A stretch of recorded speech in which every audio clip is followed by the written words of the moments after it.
everything from extremely good, and that's probably why they've made it to so many invitational finals as we've seen them. But they also have instances where they don't look, I guess, particularly polished. I mean, the mouse sports game is really what comes into mind immediately because it's so recent, but we didn't see the best version of forZe that we've seen and that we've been so excited about. Exactly, and I think a tweet from Blair, springs to mind. He was saying, forZe sometimes are this great team that are amazing. They show you the way you have to play a T-side, you want to play CS, and then sometimes they're frustratingly bad and show you what not to do. Yeah, it's very just Jekyll and Hyde, isn't it? You have the picture perfect kind of display of it, and then you obviously have the opposite where it's just you have no real explanation as to why this is happening and why they're doing this, because they were doing just so fine a couple of rounds ago.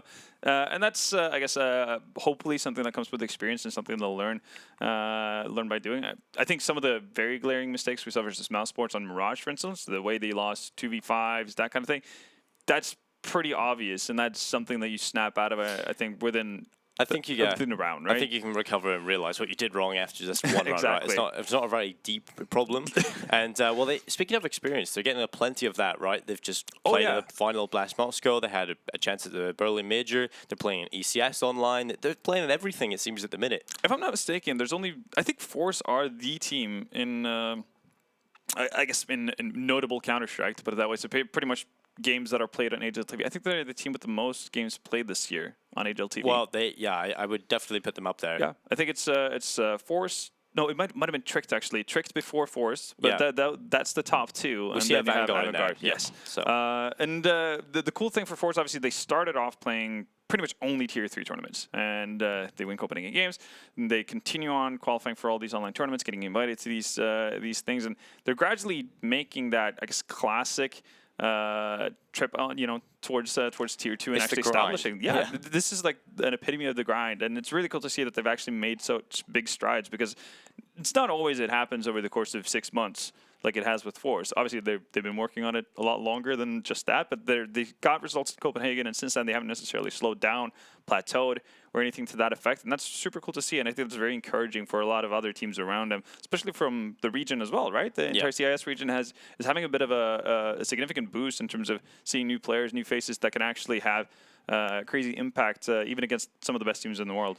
And the thing is with this forZe team, right, they've stuck together. All 5 players have been in the same team for months. They're probably one of the teams within CS that have been together the longest at the minute. Yeah, I wouldn't be surprised if actually the longest. Obviously, Vegas Squadron held that for quite some time, but now forZe would definitely be a contender for it. I think even if you want to go a little bit further back, I mean, they didn't really change out their roster all that much, because Little used to play for the team, and now he's just moved to the coach role, right?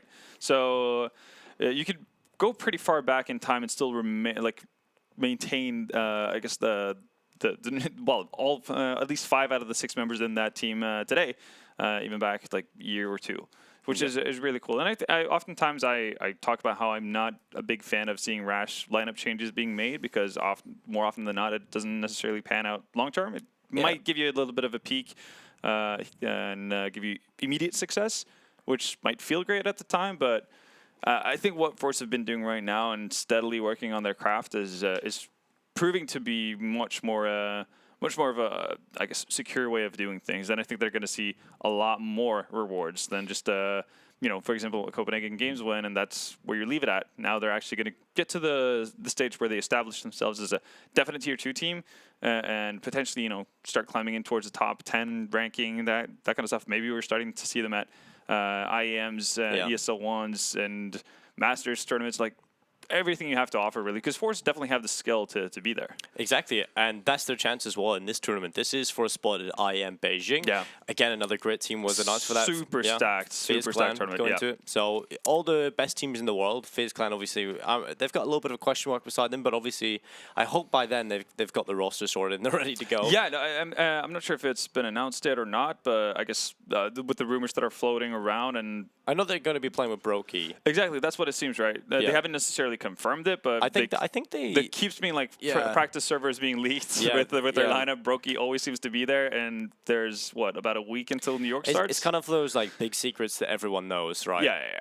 So it's one of those. You'd imagine that Brokey's at least going to be there for New York. Whether he's going to be there by the time Beijing strolls around, we don't know, but it's going to be fun to see how they play regardless. And again, maybe they're one of those teams who are going to have the, I guess, severe honeymoon effect where they come out in New York, everyone's playing lights out, and all of a sudden you think to yourself, like, okay, we have the super team FaZe back, which obviously makes Beijing all that more exciting. Yeah, exactly. And, well, we talk about forZe quite a bit here, but we haven't really spoke about ex-Epsilon. No. And we kind of discussed this team as a showcase team, like, not really a roster we expect to stick together for a long time like forZe, but a team that have a lot of skill, but a lot of players looking to try and get onto better teams and better things. Brokey.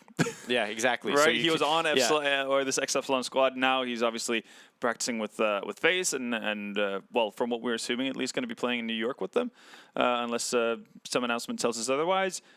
That's kind of the goal of this team, absolutely. And again, if you're able to beat teams like Optic in best of 3 series, and you do it by showcasing your individual skill, that's a great way of taking a step in the right direction. I think there's definitely obviously talent on this team to be able to actually have impact in other teams. Victor, even though he's kind of taken a different route of it, he went from Wendigo now into ex-Epsilon after being kicked from that team. But I mean, if you've been good enough to be in Wendigo, we saw how well they were doing for a period of time. It definitely means that, you know, there are capable players here. And I think Crucial is probably the one that I've been looking the most at. He's obviously had a couple of trips around the block in the past, but he seems like a player who definitely could deserve a shot at a better team, or like I guess a stable lineup within the top tier 2 scene. Yeah, well, he was definitely stomping on Optic yesterday. Had a great performance there, reaching nearly a 30 ball, I believe. So we are ready to get into things. It is going to be Inferno coming right up. forZe, you know, they love to play this map, and they've gone for the pick of it. And it's going to be a fast play from NK towards top banana, though, as he takes first kill on towards Flip, with Jerry following the same fate. Finally, Smoke's coming in towards the B bomb site. He's going to smoke Almazer off of the coffins, and so far so good for ex-Epsilon, right, and even better as Spellen will drop Almazer through the smoke. Not every day you see that, but ex-Epsilon coming to play here in the first round. Not missing many shots at all there. Surreal. Doming heads left and right. Netting himself a 3K. To get us going. Not half bad at all. And while we were talking about how good that CT side of ex-Epsilon was looking yesterday versus Optic, they didn't get that great of a go at it. And on their T side, obviously they ended up winning Inferno, but it took them a little bit of time to get going. Yeah. We'll see if they can actually get off to a hot start here on the T side and make life all that much easier. C-Power's picked up a scout, and he's going to be... He's so damn good in this exact position. I think I've seen maybe like 4 or 5 highlights of Z-Power just running around, being aggressively peeking into mid with scouts. Yeah. And getting 3 to 4 kills. That's generally the go-to when I'm talking about Z-Power to some new non-believers like Hugo. Yeah, obviously Hugo couldn't have been more wrong. He was just all over the place. Yeah, he is on the believing train now. He's on the hype train of forZe, though. He realized the ways of his mistakes.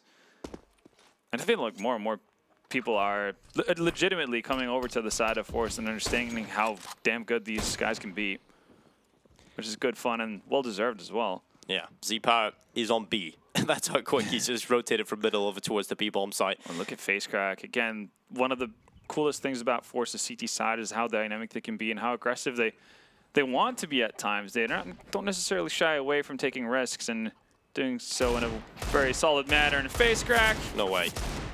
Oh, not going to get the third, but boy, have you done your job. Yeah, that is really nice from Face Crack. Really wanted to get that third kill, so close to doing so. Surreal dropped to 2 HP, but he's done his work and gives forZe a solid chance of picking this one up. It's not over for ex-Epsilon yet, though. They still have a Krieg and an AK, albeit very low on Surreal. You can tell Flit is just going to play off of sound cues as well. Let's see this shadow. Does a bit of tag damage, and now he's just going to play for time. He knows that this is where the committal is going to be. Molotov kind of forces his hand. Z-Power should just chill here. Bomb plant's coming in, though. They're going to get that. And Z-Power has to try and sit back. Really feel like there's a missed opportunity here from forZe so far, but they're going to let the rest of the players come in from short. They have got the man advantage into this retake, but no kit, no utility to force them away. But Spellen is going to get domed by Almazer, and it's all on Surreal. 2 HP inside of the bomb site, and he will get the first headshot, but Z-Power puts him to bed. They'll pick up the AKs, and forZe will pick up the round 1 as well. Yeah, they're going to be able to upgrade into an AK and an SG. I'm assuming that Jerry's aware. Yes, he is. That's obviously a massive get for forZe. Z-Power, not surprisingly, being a pretty vital part of that. Fair bit of damage, a couple of kills to his name, and they get right back into the swing of things, equalizing it at 1-1. And this is forZe's map pick, so keep in mind it's definitely in their wishes to get a pretty smooth and confident victory here going into Dust 2. Breaking the economy early on is definitely going to be a way of doing it. Ex-Epsilon have actually decided to force back into this. It's going to be a really tough round to win as well, considering the fact that forZe got such a massive boost to their economy, so they're not necessarily stuck on weak SMGs, low utility, that kind of thing. We'll see how this pans out, though. Otherwise, ex-Epsilon are going to have to go back into the waiting pit for a little bit, save up some cash, and wait around to get AKs. They do have utility, though. No Molotovs, but plenty of smokes and 2 flashes. See if they're going to be effective enough here. No early rotation from forZe either, so in many ways, this is about as good as ex-Epsilon could have hoped for. Now we see the execute come in. Timely use of that smoke, and Almazer's going to find 2, also does significant damage on multiple people. Jerry finds 2 players lining up and ends the round with a 3K with the SG. So forZe, they handled that pretty nicely. I mean, Almazer goes down, but he had an MP9, got 2 kills before dying. All is good in the hood. Not for ex-Epsilon, though. No, not as much. Again, with that full investment, they're going to have to sit this one out. Waiting one more time around before they can actually buy up properly. Well, we'll see what they can do with the sole P250 of Victor. And the rest of the boys on forZe are going to be having everything they could possibly want here. Shocker to the window. Fierce Crack taking quite a bit of damage on board, but he's sticking around. He knows that he has a couple of free kills here up against pistols, or at least easier ones than usual. He also has the backup of the rest of his teammates who just want to get this over and done with as they run right into them. Almazer just rips off NK's head, and this is the start you want to see from forZe. Yeah, it's really getting into their faces. Feels like that's what we saw actually Mousesports do versus ex-Epsilon over on Dust 2 as well. Once they felt like they had control over the game, kind of just ran with it.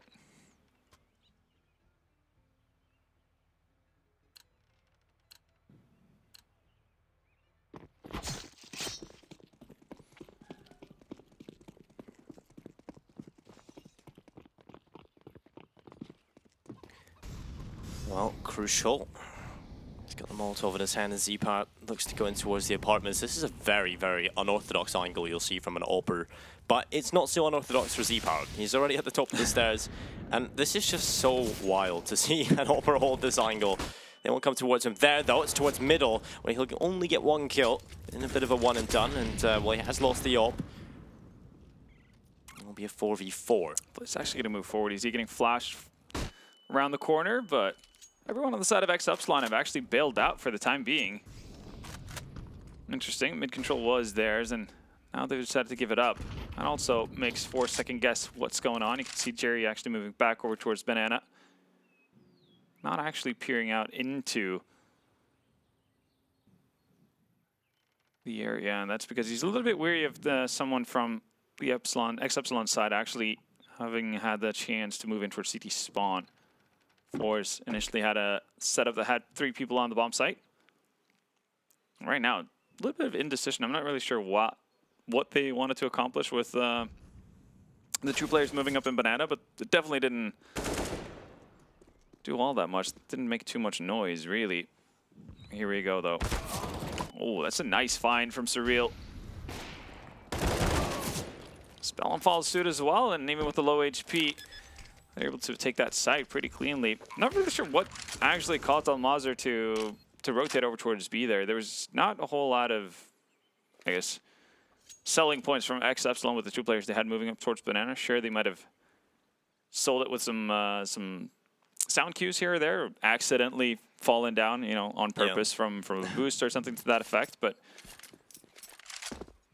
outside of that, really wasn't a whole lot to worry about if you're forZe. But good on ex-Epsilon. I know we kind of always praise Z-Power for making these crazy plays, but I don't really know if that was a correct one to do. I think he waited out. The problem is you get absolutely rewarded if you have somebody crawling through or coming up through CPL, and if he gets that kill, he's still very likely to find at the very least one once he swings up from Boiler, and then it becomes worthwhile. But it has a bit of a time limit to it, waiting in that position, right? When he doesn't get any sort of reward for it, then yeah, a 1-for-1 trade is not good enough to warrant that kind of aggressive play. But again, you can always talk about risk versus reward, and also how the remaining A defense players on the side of forZe actually play around it, whether or not they should have had somebody covering on mid. Okay, ZPower, you kind of have to press mouse 1 as well. He does that a few times. He does that sometimes where he's too quick for his own good. Yeah. Crucial now has an op in his hand. Gets naded down to 60 HP. Well, ZPower's still hanging around though. He hasn't been scared off. He will get another opportunity, and he doesn't quite capitalize. Victor swings very quick there.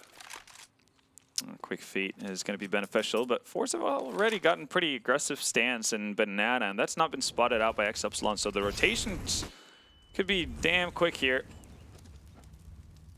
See if ex-Epsilon actually wants to do more of the same. They've gotten up to mid. Last time they let go of this pressure, went back towards Banana for a little while before they swung back into A. This time they're going to drop an aggressive smoke. Molotov's going to keep them at bay, though. FaceCrack still forward positioning here. Oh, Jerry got flashed at the wrong time. Still managed to get back in through the smoke, but FaceCrack has died, and away we go with Epsilon. ZPower, you need to be really worried about Arch here. One down, that's bomb dropped, but there's more players moving in towards the bomb side, and Almazar finally makes that return happen. Through Banana, but bomb's gonna go down 1v2. Surreal up from balcony makes quick work of it. Even picks up the op, and 3-3. ex-Epsilon doing pretty well for themselves here. Now, I was about to say very likely to see a save coming in from forZe, but they're actually just gonna live up to their name and force this up. FaceCrack onto Mag 7, UMP on Flit. Op on ZPower, needs to find more impact than what he's had for the last 2 rounds, and 2 rifles on Jerry and Almazar, and Adam. Well, they're not forcing our viewers at home. What can they do? They can head over to GG.Bet.com, however, and use the code SAVE to ensure their bet. There's no business hours, there's no queues, and there's no rejections. So, sounds good to me. Head over to GG.Bet.com. Easy way to do it. Absolutely, and keep that in mind. Save, code word, all capital letters. We say code word, but everyone that's watching knows the word. That's true, actually. Not much of a code, is it? Yeah. Keyword. Probably better. Molotov getting sent out. Just going to section off 2 players. Jerry not in position, actually, to take advantage of that flash. Wide string from Victor kind of ruins it all. And Almazar only good for 1. Big get from ex-Epsilon here. Spellent posted up in a pretty neat position to catch any sort of rotations coming down through mid. Right now, though, it doesn't seem like forZe are too eager to actually hold on to anything at all. They might just want to stack up over towards that A-bomb site, and hopefully, if ex-Epsilon decide to venture back in towards that area, they'll have the optimal defense. If not, they'll be looking to save their weapons. Having a Mag 7 for retake on B is not exactly the easiest thing in life. And actually, look at this. Yeah, this is not going to be easy for Surreal to check, especially with Flit shoulder peeking for the info. But as soon as he hears the smoke come around, he'll fall back to Boiler, and that does become a bit of an easier fight for Surreal. FaceCrack up towards the balcony, though. The Mag 7 coming in. That's the bomb in the pit. And they've got to have to jump over and recover it. And FaceCrack's trying to cause more problems, but unfortunately, he can't cause enough. So ZPower is going to hang around for a little bit, but realistically, we want to see him try and get away. Scurry back towards the B-bomb site or CT spawn and carry that open towards the next one. Yeah. Definitely shouldn't stick around for too long, but obviously it's a tempting scenario to see ZPower take down a couple of these players to limit the economy of the T's, but not worth giving up your op for it.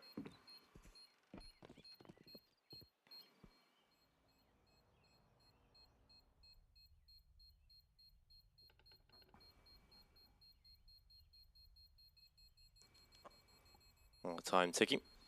ZPower looks to get a close kill. Spellent was sneaking up behind him. The dink comes in, but ZPower is quick enough to make sure that he carries that one over And it will be 4-3 here. ex-Epsilon showing good signs on their T side. It's very important that they do this as well, because yesterday their CT side was the stronger affair. And if they didn't do too well here on the T side, that's generally a bad sign for them moving forward against a team like forZe. So as long as they get enough rounds here on the T side, we're still on the path to do so, they should be able to compete overall here on Inferno. Absolutely so. Couldn't agree, and couldn't agree more. Z-Power now to get stuff done. It's gonna get flashed. Doesn't really phase him, does it? Victor falls through smoke, flash, and flames. A much needed man advantage for forZe in this one. See what the op found over towards the B-bomb side. Makes sense for ex-Epsilon to hang out over towards A again. This is also where the stack finds itself. Amaz are not going to be successful. Jerry only good for one, and this is probably not enough. Face crack. Max 7. Okay, going to swap out for an AK, and that's good for one. Nearly finds Spellin with the bomb. Here we're into a 2v2. It's going to Molotov as well here. This could get interesting. Oh, yeah, you know. Oh, well, he doesn't know the angle for the spam, though. That would have been really beneficial. Could have very easily killed Spellin because he knows where he's hiding. Surreal's not in a position to actually help him out if he were to wide swing. Now he is, though, on top of the boxes. Just waiting for Z-Power to join the fray as well. Surreal already given up his position earlier. It's going to mean FaceCrack has a pretty easy time of dealing with this in force with a Max 7 and an op. Turn this around. Actually, the Max 7 didn't even come into play, did it? But no. The picked up AK. It didn't quite have to. FaceCrack again finding success. 3 kills come his way. And there, you can't help but feeling those are the type of runs that ex-Epsilon have to win. Yeah. Especially being an underdog, you can't let those slide. Absolutely. Especially because it gives such a significant boost to the economy of forZe, right? They would have always been at a state where, at best, when they get back to buying ways, if they keep losing these rounds, they're only going to have one go at it. And it's not necessarily going to be the best. You might be lacking utility. You might be lacking necessarily the weaponry you want if you want to go for utility. And it's always going to be a tough battle to swing back into. Now you've obviously given an AK over for FaceCrack. He's saved a lot of money. Same thing goes for Z-Power as well. They've pretty much got the utility that they want. So I guess there's either an HE or a flash mission on Flit and a Molotov on Jerry's side. Outside of that, you're pretty damn good. Yeah. And that's also going to carry over into the next round if they were to take some losses here, or even if they were to lose the round. So round number 9 underway. It should be a close affair, but with Epsilon having a decent buy. Spellin only on the Deagle, though. And look at Flit. Oh my god, this is... Has Crucial heard this? I don't know if he has, but he's being pressured from both sides, so he's completely cut off. And there goes Flit. That is just so annoying if you're Crucial. You can't deal with that. Either you're dead from Banana or middle, but luckily Surreal will get the trade. That's very important. Surreal is taking significant damage, and Z-Power doesn't seemingly have any fear left in him. He's wandering about with the scope, and the problem for him, and then what he might run into, is the fact that the entirety of the ex-Epsilon team is actually moving down towards second mid. Yeah, they're running back, though. Yeah, they kind of figured they were playing on borrowed time, I think, in that position. And if they couldn't find any sort of immediate success, then there was no reason to say. Z-Power is still going to take up a pretty forward positioning in Banana to get early indication of any sort of movement. The CT side is so proactive, though. They get so much info, they look for those picks actively, but Z-Power, he needs to get the timing right here on this right side. They're about to peek him, and the flashes come through. You said he has to get the timing right. Couldn't have chosen a worse time to really reposition. But doesn't die for it at the very least. But it might keep Jerry over towards that B-bomb side, which obviously weakens A. Jerry expecting boost here, but it's going to get Molotov'd off position. And ex-Epsilon are doing a good job of keeping forZe honest at the very least. They know that they can't blindly stack sides, and Spellin, you're about to die. Perfectly timed nade, but they might be a little bit confused as to what's going on because Epsilon tried to attack both sides at the same time and didn't really work out, did it? Yeah. That short setup from forZe, where you have one player in behind the barrel and either one towards pit, balcony, or anywhere else in that matter towards that side of short, it's almost impossible to not get at least 2 kills there if you have ex-Epsilon running at you. It's just, you can't look at 2 angles at the same time. So, really good setup from forZe. They get it done. And well, they're back into the lead, 5-4. Ex-Epsilon going for a more conservative approach here, not force buying, leaving the money in the bank, and they'll go for an upgraded pistol on 2 players. We'll see if Jerry can get anything down, just rushing down middle. It is going to be Flit that gets a kill on towards NK, with Jerry backing him up, and another one from Jerry as he drops a reel. So Victor, Spellen left in the 2v5, and at least Victor does get something. But his teammate, Spellen, might not be so lucky as Flit has him in his sights. You know, moment done, and there we go. Actually, I was on Twitter this morning, and I seen Jerry was asking Valve very nicely not to remove Nuke when Cash decides to come back into the pool. Yeah, and honestly, I don't think that makes sense either. If you think about how Valve have gone about their, I guess, remastering, if you want to call it. Yeah, it should be Mirage, right? Well, Valveifying it. Yeah. Yes, Mirage is the oldest map in the map pool currently that hasn't gone through any sort of visual updates. It was the first one to get that treatment. Obviously, we had Mirage CE that was used in competitive play for the longest time. Still my favorite map in CSGO. Just going to put that out there. And a much nicer version. I wouldn't be opposed to see Mirage actually take a bit of a break, get reworked, have some changes to it. Obviously, not massive things. It's still like the layout in itself, as CPAR gets very much caught out. I do like the layout of the map, and I think it's a good one to work off of.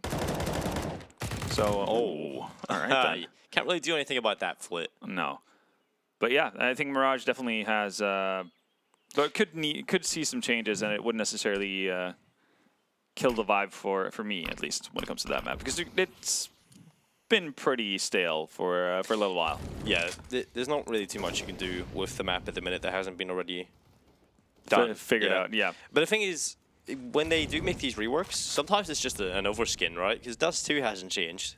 Yeah, I mean, well, they changed some materials with doors and here and there, and they added a car. And small things like that. Obviously, spawns were changed a little bit as well, so the timings for how you get out into the long cave and on the long corner and things like this is a little bit different. But yeah, not a whole lot of changes, but we could see like minor things on Mirage actually having a pretty significant impact, especially over towards that A-bomb site. Time will tell. For now, though, it's time to see how forZe actually deal with this B defense, and if Jerry's anything to judge by, pretty well. 2 for 1, still needs something similar from Almazer. Just got to find one. Okay, jumping shot from Crucial to end it, and face crack actually really early up here, but I don't think he's going to expect Spellen to peer through. On ex-Epsilon, they're staying in this. Pretty solid T-side from them so far. I think they're doing a really good job of it. Again, keeping the defense on force's side spread. Obviously, that round they're helped by finding Flip through the smoke and Z-Power kind of lost in no man's land. But overall, ex-Epsilon, they keep impressing. I feel as though ex-Epsilon just have to give forZe a little bit of a slap on the wrist, you know, stop them from going so aggressive every round, and that can really start to punish you if you're on the T side and you're trying to set up something and there's just a guy in middle pushing you from both angles. So I think it's good that ex-Epsilon have sort of stopped them from doing that too much, but Z-Power, of course, is just going to walk down second middle and catch off Surreal. Why not? Honestly, he does that more than any other player in this game. Just that peak down second mid, he's making it his sort of thing. I think there's people that attempt it, but don't have the same sort of consistency that he does. Yep. Most definitely. He's a bit of a unique player in that regard. Well then, ex-Epsilon. They've been pretty slow about their approach in every single round. That's fair. Again, if it's working, there's no need for you to really speed things up and see if you can throw forZe off guard. Flint's been smoked off completely. He's not even going to attempt to spam through the smoke just yet. Z-Power, you need to come up big here. Misses the first opportunity. And Crucial with the pre-fire. I swear, very well done. But the bomb has been dropped here. Flit. Oh. Not able to deal with Crucial. Crucial really seems to be at the right place at the right time more often than not. Obviously, as I say that, it gets timed horribly. Yeah, timing's always a cruel mistress in CS. There will be a 2v2 bomb planted as NK is going to hide behind the graveyard. And this position is very difficult to deal with. Yeah, especially when you don't have a Molotov.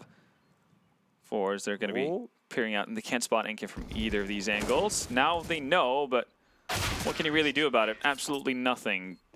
6-6, ex-Epsilon equalizing, and this is looking very, very fine for a T side. Yeah, even if they don't win a single round after this, if they don't get a single kill, you know, it's all right already. Yeah, absolutely.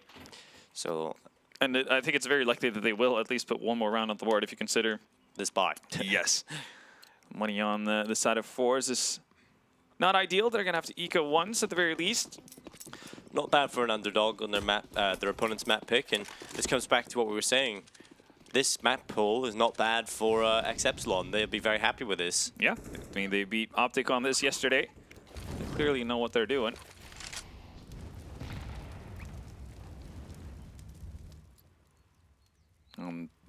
B-stack here. Till Jerry and Almaz are just playing close. They're actually not going to go off of a sound cue, just hoping to find a wild timing. And ooh, that's a good shot from NK. Doesn't have a lot of time to react to that. Follows up with a great shot onto Z-Power as well. So 2 men down and no damage done to the ex-Epsilon side. This is kind of going awry. Victor has been tagged down and Flit joins in for the fun. All right, so anything ex-Epsilon can do, forZe can do better. They do it without actually the need of AKs or anything like that. Again, the weaponry is in heavy favor of ex-Epsilon here, but I'm loving FaceCrack's position. If there's nobody coming through apps for ex-Epsilon in this kind of scenario, and they don't wrap around arcs, he's in a prime position to either deny the bomb plant or just get 1 kill and duck out and more or less just sit still in apps until his teammates come around. He has got USPS though, so getting that 1 kill is not going to be that easy. And though the planting's safe, so yeah, he's gone. He's goner. And will be an AK from the hands of Jerry, so he might just want to save that on over and have the backup of Flit. So already confirming themselves that at least, worst case scenario, 7 on the board for ex-Epsilon. And well, an 8-7 is the best possibility here for forZe. Could be 9-6 coming in if ex-Epsilon can keep this up. Flit desperately trying to find a weapon. He's got one. There you go, yeah. ex-Epsilon didn't really have the luxury of throwing that outside of the map. So 2 AKs very likely to be brought over into the next round. As you can see, all of ex-Epsilon hanging out in pit. They'll have 100 HP as well, so they shouldn't have any issues surviving this. ex-Epsilon doing a good job of just not making easy mistakes. I think it's very easy for a lot of teams to just go for the default plant in that kind of situation. And obviously give FaceCrack a prime opportunity to actually deny a bomb plant and create some chaos. There you go, back at it again with a buy from forZe. Back to the op for Z-Power, everyone else with a rifle and utility. ex-Epsilon, we'll see how they can deal with this one. And they've dealt with it pretty well in the past, so we'll see if they can keep it up.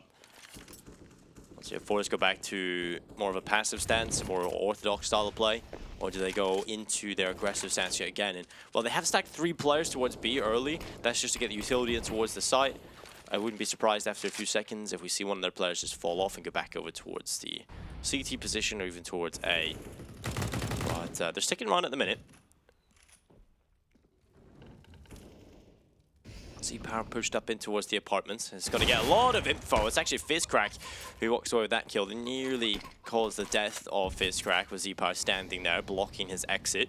Luckily, they do both get away with the kill and both stay alive. Surreal is in the apartments, but he can't really do too much due to that smoke still being up, so he's going to line a smoke up of his own that'll land on top of the hay bale.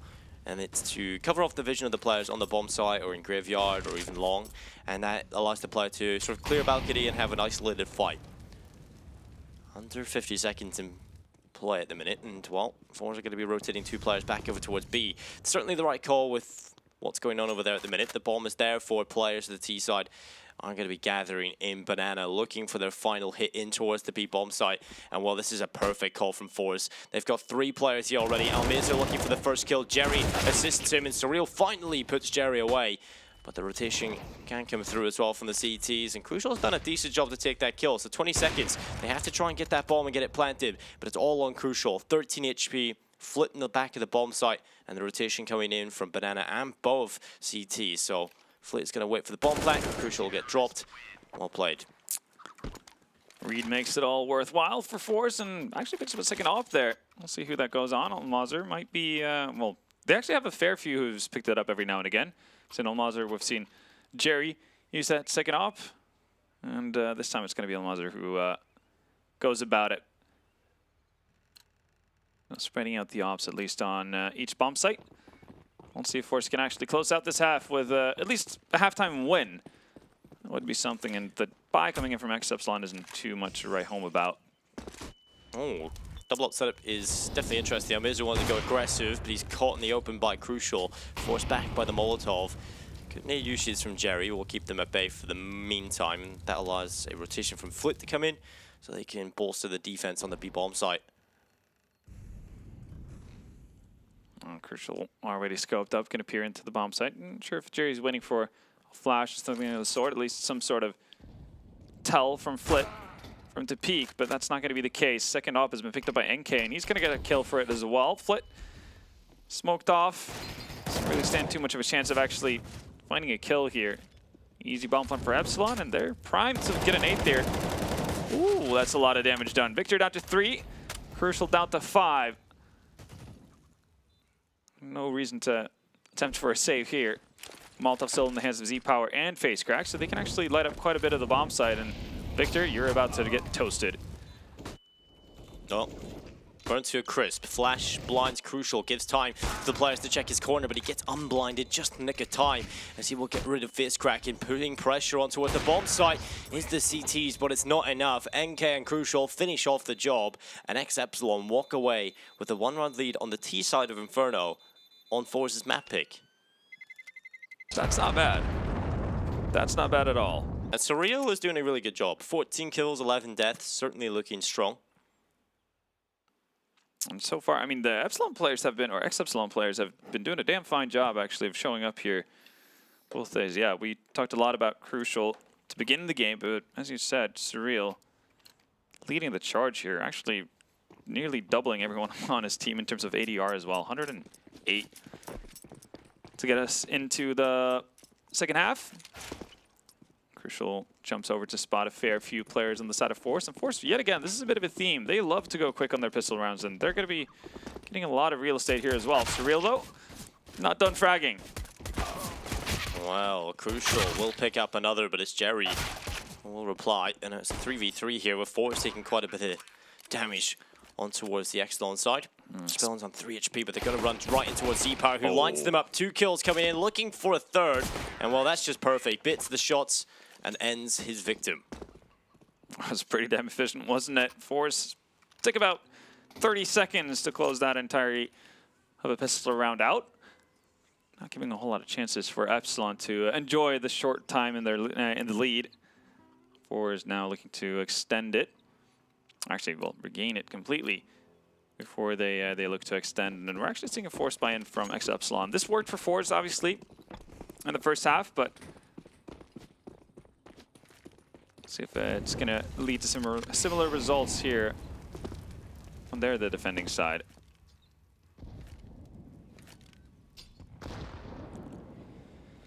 Well, Spellen close by with the deagle. Flash goes around the corner. He'll get his head torn off by Z-Power. Flash nobody. Yeah, that literally did flash. Not even, you know, sometimes it could be a fail flash and flash your teammate.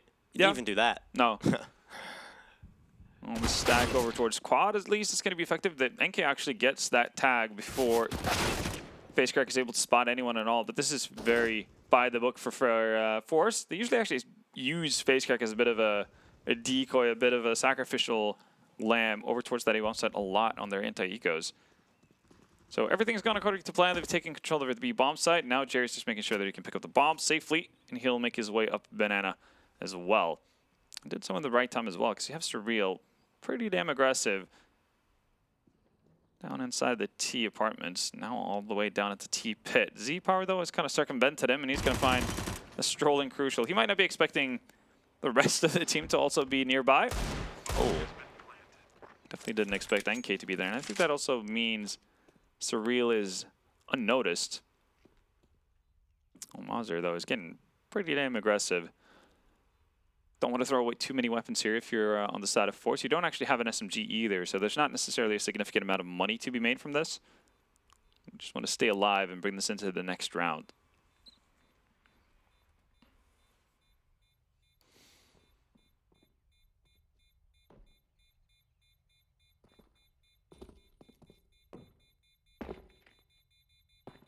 Well, at this point, forZe just biding their time. When they walk around that corner, there could be someone waiting, so they know that it's not worth the risk, so they just stay in Banana. and then we'll save everything over. So 9-8 is going to be forZe into the lead again. We'll see if ex-Epsilon can do anything about it in this round, though. Most likely no, because they haven't really got a whole lot to work with. They have got a couple of pistols and SMG here and there.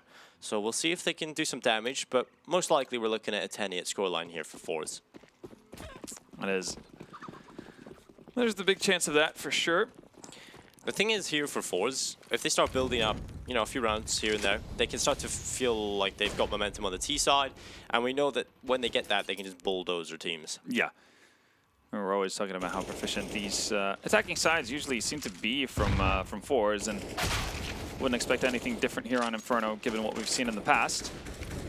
There is a stack over towards the bomb site. We'll see how hard committal there's going to be from forZe on this one. No face crack to be spotted in terms of just selling his body over towards B bomb site, but they might send in Almaza before they actually commit to anything at all. The bomb is down, so I'm a little bit surprised that so many of them are actually moving in. Crucial's already found one. They have to know here that this is a bit of a trap. They're not going to find anything at all, though, but luckily Jerry's still hanging around the curve and finds two. Probably going to find a third as well. So, short-lived scare for forZe there as they ran into the entirety of the ex-Epsilon squad, but they still maintain the round lead and the round win eventually.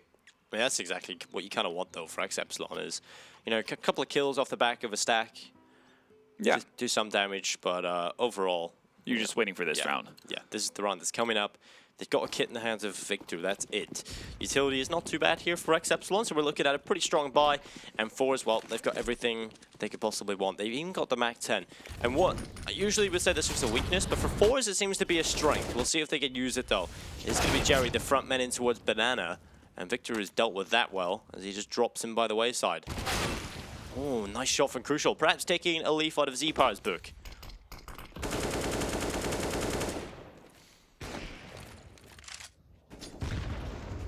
This is not looking good for forZe so far.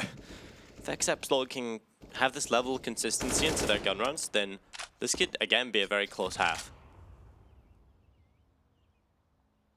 Definitely has all the makings for it. We'll see though, forZe still not completely out of it. They still have utilities to set up for a pretty powerful execute here, but forZe seem to be wanting to at least try to draw some people off that B bomb site. They're going to be successful with it. One Molotov is actually going to pull Spellin off, and might be all they need. Smoke goes down over towards the B bomb site, and that's the last smoke they actually have over there. Surreal still has a Molotov, but that can also be extinguished pretty quickly. And forZe there, this is about as good of an opportunity you're going to get to attack this B bomb site.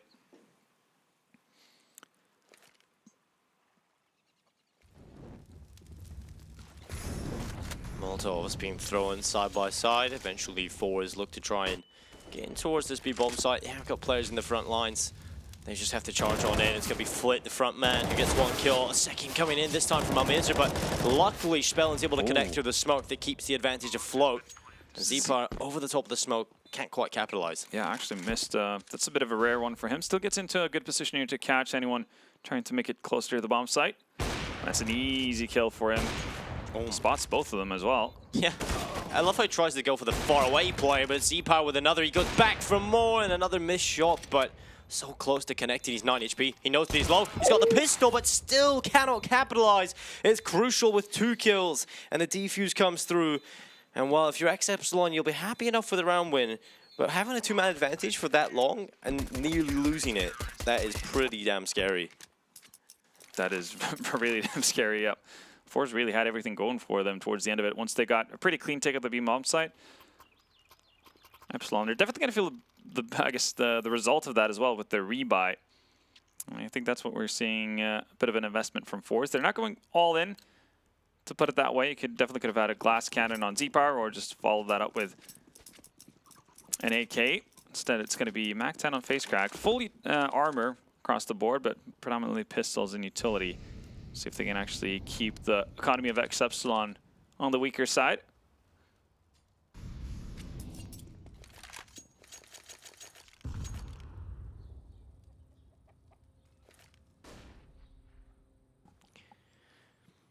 Well, round 20 coming right up. It's going to be fiscrack looking to serve something with a Mac 10, but it's not going to come in. NK with 2 kills, nearly a third, but Crucial did have to assist him on the second time of asking.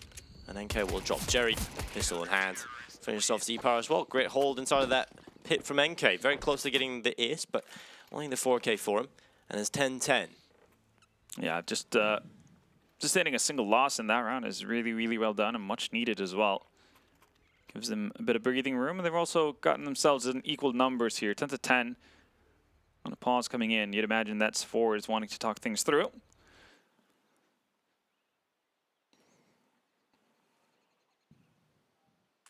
We do have enough money for a buy with that half investment in the previous one.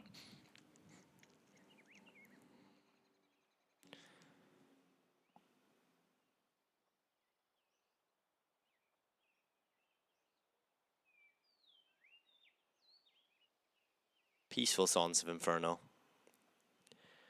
Definitely, that's something I always talk about when we come here to do these events, is Maincast always have the greatest camp paths. Yeah, that's true. Always providing something new. It's always nice to watch. I think that is definitely something that's been a great addition to CS, is just having camp paths. And when we used to sit and watch players' perspectives during these pauses and things like that, it did get a little bit boring. We've seen it before, that's for sure. Now, ex-Epsilon with 3-man setup over towards Banana are going to get control pretty much for free. Not a whole lot of contesting happening from forZe to begin with. Well, Crucial, scope in. Looking down Banana, and there's no one there really in his vision. So Jerry is hiding behind the wall. Crucial up on top of the half wall. This might be a very difficult flick for Crucial if Jerry decides to swing into the open. They need to be careful of that, but Crucial still hits it. Good kill from the Dutch sniper.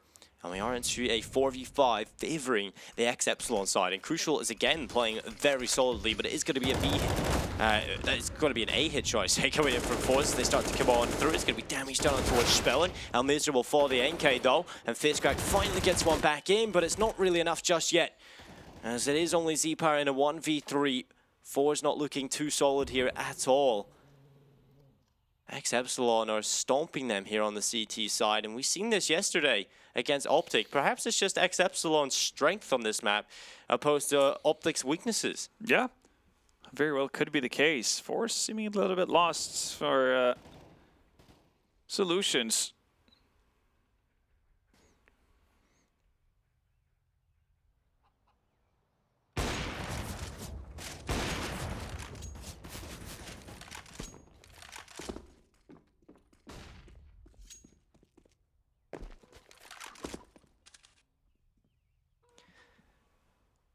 Well, Z-Power has to save away, and he's done that. So at least they've got an AWP. I mean, Z-Power is a player that can find you quite a bit of impact, but will it be enough against Epsilon? Because they're playing solid right now. And again, it's Crucial who is finding a lot of impact kills. He is, and it's not necessarily off the same method as they did versus Optic, but again, it's giving results, whatever they're trying to do.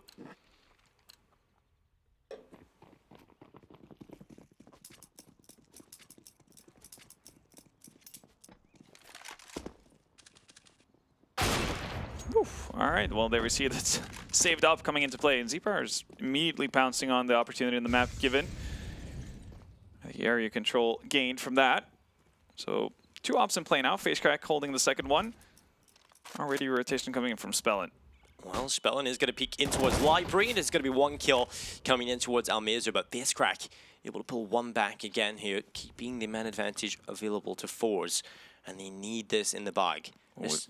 fiscrack can land this on NK. That's going to be perfect, but he can't quite get it. Such a small pixel to hit. You can actually wallbind, so I mean, you can go lower than the head if you wish. Smoke comes in as well, so that kind of gives away both the positionings for the remaining players. And well, through the smoke, he eventually finds it, and Z-Power accurate as always with the flick. So that's 1 saved up has really led to a lot of chaos for ex-Epsilon, hasn't it? I want to see that kill from fiscrack. That would be incredible. Did he push out of the pit? NK, yeah, it seems like NK actually tried to get on top and see if he can contest someone from quad, and I guess that's his demise. Yeah. Well, Victor is left over on B, wondering what's just gone on. He has to save his AK, and forZe will win off the back of a relatively low buy. I mean, it was one that had weaknesses in it, but the two ops obviously had to have impact, and they did that very well.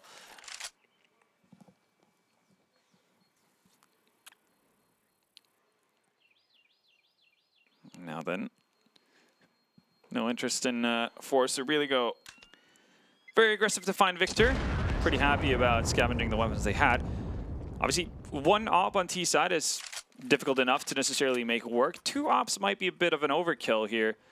But again, in the situation you are right now for forZe, you don't have the luxury of just throwing it away. They're actually going to swap owners, though, for the time being. Seems like FaceCrack is going to buy up an AK instead. And Almazer is going to get that secondary op. Or no, actually, he does retain it. I mean, coming in today, we both predicted a 2-0 here for forZe, but with the way ex-Epsilon are playing, it's certainly a good sign for them moving forward, especially since we've talked about forZe's potential weaknesses on Dust 2. Yeah. That, again, is ex-Epsilon's pick coming up next. So forZe need to be careful here. It's going to be most of their players stacking in towards B. They have one towards top middle just to cut off rotations. But there's going to be a decent setup here towards the B bomb site. Spellin spots the troops close by. forZe are looking to play contact, and Victor, he's going to have to try and assist his teammate. But the Molotov going in towards Barbecue. It's FaceCrack drive-by shooting Victor. Victor will get one from the grave, though. The Molotov burning away on Mazer, but the bomb plant is coming in, and Flick, he's trying to spring into action, but he knows the rest of the troops are rotating off of the A bomb site. Just with that quick shot, actually, keeps people a little bit more at bay, and now he's more or less secured Banana for himself. And ex-Epsilon, they realize that they're a little bit late to the party. They're just going to have to give this up. Although there's not a whole lot to save really on their side. It is the M4 on Crucial, but I guess you could talk yourself into the light Kevlar on Spellin might having value as well. But outside of that, it's very conservative from ex-Epsilon. But they realize that retaking without any sort of flashes is probably going to be too tough of an ask for them. Better to bring in what little they have into the next round. Money saved is money earned. Well, it's a good motto to live by. And forZe, they've gotten back into the lead once more. It's been a lot of back and forth here, a lot of lead changes. Yeah, it has. And I don't think forZe will be too happy with that. ex-Epsilon will be. Yeah, no, they're staying in this. This is quite a lot closer of an affair than I would have imagined. I definitely thought that ex-Epsilon would be competitive, but the fact that they would constantly be pressuring forZe like this is unexpected, but also a very welcoming sight. Spellin playing around the corner, might be actually flashed over here, and if the timing's right, then that could be ideal. He's going to turn, and it kind of works. C-Power does fall, so I can't be too unhappy about it. And Victor's actually going to find a second one as well. He needs to be careful about the wrap, though. Flit's already finding rotations. Oh my god, he runs out of bullets. Yeah, that's a problem. He pulls out his sidearm and is able to take away Victor, but Cyrill is close behind. He has rotated in from A, and he could catch them here. They might not expect him to be so close already. They might just be buying time, though, because you do have FaceCrack on a bit of a longer flank. There's no reason for you to try to get the bomb plant down already if you're forZe. You know what's about to happen, and NK tries to run through the smoke. That doesn't pan out, and there we have it. Eventually it comes into play, and it's all that forZe needs to seal the deal. 13 rounds, and ex-Epsilon in a bit of a rough spot as it stands right now. No money to really buy up and contest this round for forZe. Very likely here to see the Russian squad go up to 14 and get that much closer to securing their own map pick.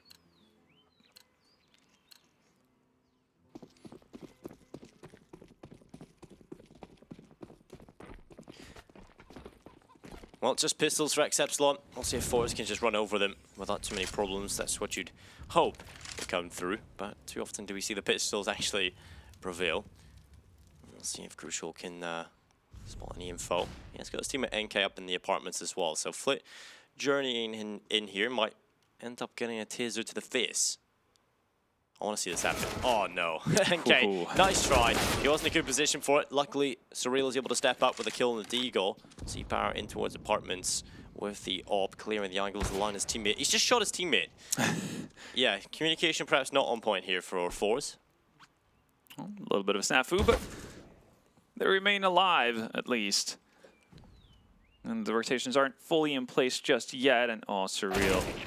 Wrong time to move about and see if you can actually do something. But at least it creates some space for Crucial to find a kill. Z-Power follows it up, though, with a return onto Spellin.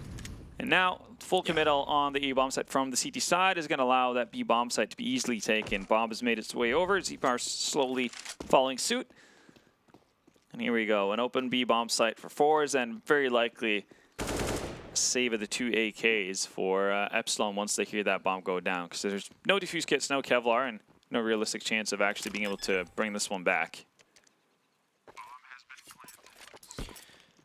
Well, there we go. Bomb goes down. At this point, ex-Epsilon should be able to save. It doesn't really seem like forZe are getting too hungry for it. They're going to wait until there's no signs of a retake attempt before they might send at least one player out to find what's going on. Yeah. But the thing is here, Epsilon have such good positions that getting rid of them is not going to be easy. I always hate trying to hunt players when they're saving in pit or in the apartments. It's just such a strong position. Oh yeah, you can play around with a bicycle and basically kind of find all kinds of terrifying angles. Victor also has a smoke, so he can set up one ways for himself as well. It's a pretty tough task.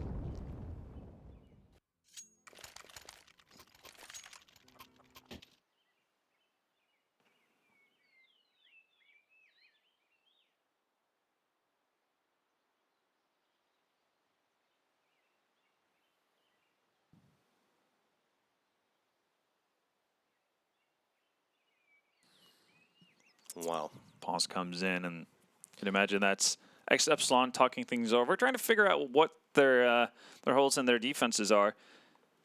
See if there's anything they can do to tighten those up and bring it back and put some more pressure onto forZe. Right now, their money has gotten a little bit out of control. They're going to be perfectly fine to buy it for the remainder of the game. It's also always a good feeling. Yeah. Either way, though, I feel like Epsilon have done more than what you could have expected up to this point, but we're seeing what happens when forZe get rolling on that T side. You mentioned it. They do have the potential to just bulldoze teams once they get going. I don't really feel like it's got that level just yet, though. Certainly finding success, but another good kill from Spellin in towards the B-bomb site. He is the player that's seen the most action here on B. Victor's kind of just sitting there ready in reserve. Yeah. And it's very difficult to play that role where you're the B anchor, just kind of sitting there and always have to be the insurance policy. You can get overrun pretty easily, and it's not a very forgiving role. Is there a wall drop crucial? It's going to be the man advantage for the CT side. Pulled backdoor by Z-Power, and that's back into a 3v3 as soon as I say so. NK does his best, playing with a headshot angle, eventually drops Almazor, but Flick comes in for a kill, and it's a 2v2 retake attempt. Spellin and Victor are going to have to run off of that B-bomb site, and Victor will see some action. He's going to get dropped by the opposite Z-Power. You know, it's a blink or you miss it, kind of seeing the action, and unfortunately Victor doesn't really get to hang around for long. Spellin alone, 1v2, no kit, no utility, probably no chance, so running away. He does pick up a kit on the exit, but not enough time to get in towards that bomb site. So it will be map point for forZe here on Inferno. He's like, Op Krieg. Eventually goes with the Op choice. I feel like that's probably going to be the right choice, seeing that they don't have a whole lot of money. Yeah. Well. As you said, map point for forZe, looking to close out their own map pick. And for the valiant effort that was put up by ex-Epsilon, it has kind of slipped away, and we see the live odds coming in from GG.Bet. A solid 1 in odds in terms of returns for forZe, and 14.29 for ex-Epsilon. They do have a bit of a rough one bringing this back. They're going to have to do it through overtime if they have any hope of it. Let's see if that off saved on Spellin, and the op picked up on Crucial is actually going to be able to come into play here.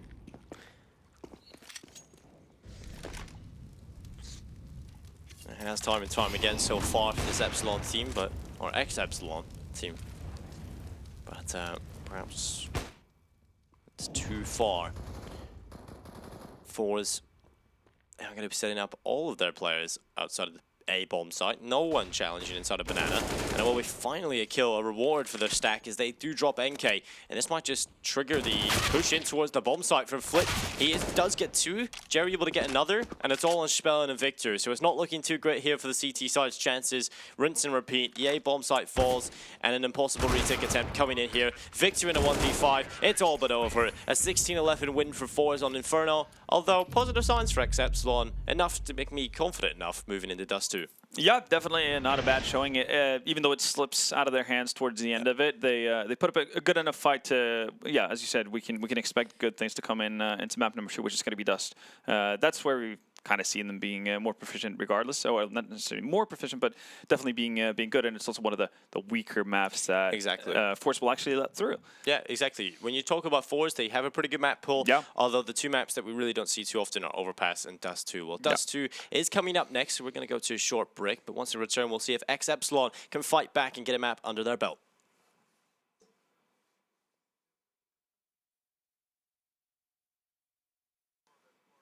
Or not. Actually, no. You know what? We're going to stay here. Yeah, we're going to hang out for a little bit longer.